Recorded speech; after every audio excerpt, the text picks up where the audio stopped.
Prosecution اس time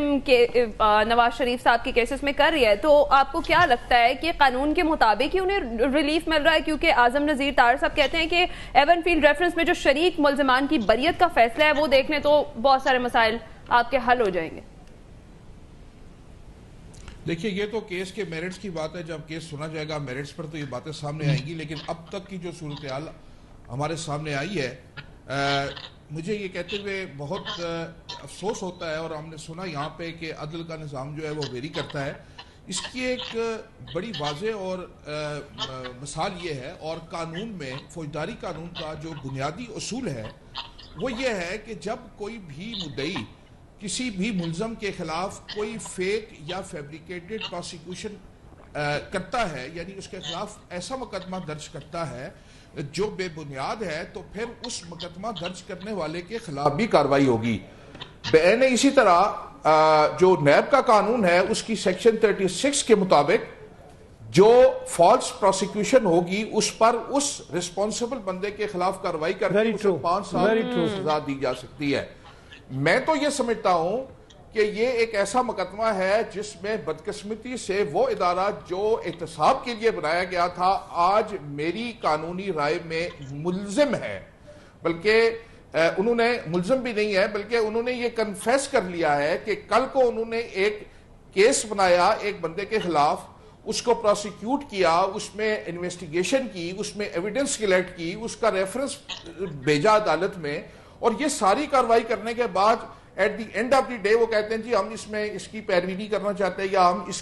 اس ملزم کو جو ہے اس کے خلاف پروسیکیوٹ۔ تو میں یہ سمجھتا ہوں کہ یہ ایک ہمارا المیہ ہے، قومی المیہ ہے کہ آپ کی ریاستی سطح کے اوپر جو ہے یہ جرم سرزد ہو رہا ہے، اور ریاست کی سرپرستی میں یہ سارا کام ہو رہا ہے۔ میں سمجھتا ہوں اس سے بڑی اور کوئی دلیل ہو نہیں سکتی اس بات کی کہ ہمارا جو نظام عدل ہے یا جو ہمارا ریاستی نظام ہے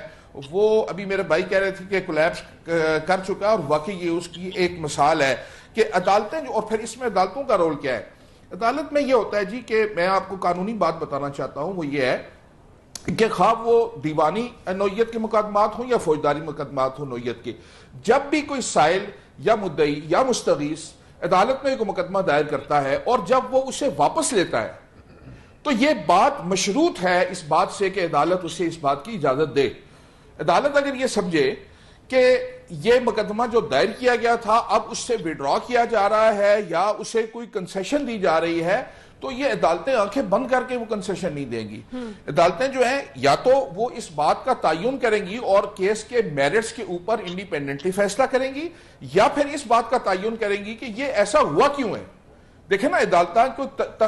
تختہ مشق تو نہیں ہے کہ آپ جس کے خلاف آپ نے سیاسی انتقام لینا ہو کہ آپ ریفرنس بنائیں اور عدالت میں داخل کر دیں اور جب آپ کا دل کرے اس کو واپس لینے۔ تو عدالتیں اس لیے نہیں بنی، عدالتیں جو ہیں وہ انصاف کرنے کے لیے بنتی ہیں، جو اسپرٹ ہے قانون کی وہ یہ ہے۔ تو میں یہ سمجھتا ہوں کہ یہ ہمارا ایک بہت بڑا المیہ ہے کہ اس طریقے، اور اس میں سمجھتا ہوں کہ سب سے بڑا کردار مجھے بڑے دکھ اور افسوس کے ساتھ جہاں یہ عدالت کی ذمہ داری ہے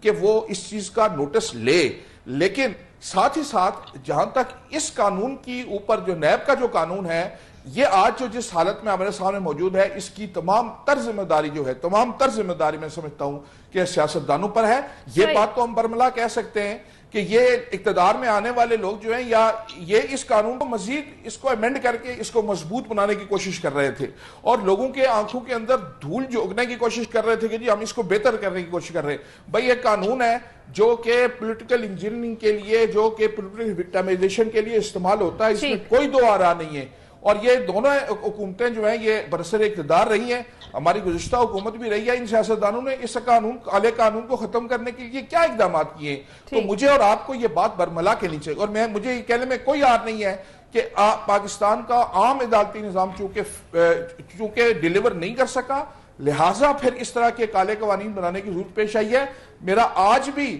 یہ موقف ہے، اور میں یہ سمجھتا ہوں پوری دیانتداری کے ساتھ قانون کے ایک طالب علم کی حیثیت سے، کہ عدالتی نظام کو اتنا مضبوط بنایا جائے کہ اس میں احتساب کے لیے اور کسی مقصد کے لیے بھی کسی بھی خصوصی عدالت بنانے کی جو ہے وہ اگر کسی بالکل صحیح۔ مقتدر شخصیت نے یا کسی نے اپنی مس یوز آف اتھارٹی کی ہے تو ہمارے عام قوانین جو ہیں اس کے اندر اتنی مضبوطی ہونی چاہیے، ہمارے نظام کے اندر اتنا اس نظام کو توانا ہونا چاہیے کہ وہ ان لوگوں سے نپٹے۔ آپ دیکھیے اس کے علاوہ آپ دیکھیے ہمارے یہاں المیہ یہ ہمارے بالکل آپ نے صحیح نشاندہی کی ہے مدثر خالد عباسی صاحب، یہی تو وطن عزیز کی سیاست کا المیہ ہے جو نہ تو ختم ہونے کا نہ ہی یہ ریس جو ہے وہ ختم ہو رہی ہے۔ یا تو پیسے دے دیں